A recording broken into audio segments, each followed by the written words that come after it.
How to get 0.5 on Snapchat. Hello everybody, welcome back. If you guys want that, you can follow up this method. So simply head over to Snapchat and you should be finding this interface. Now what you need to do is, you need to go ahead and squeeze out your screen. So you may squeeze in like this and you may try it and that. Otherwise, if you want to make it smaller, this is only the method to squeeze out and squeeze in.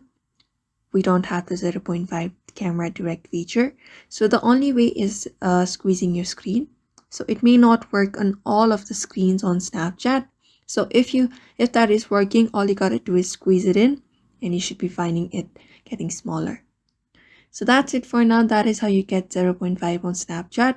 So I hope this video was helpful and thank you for watching this video, and we will see you on the next one.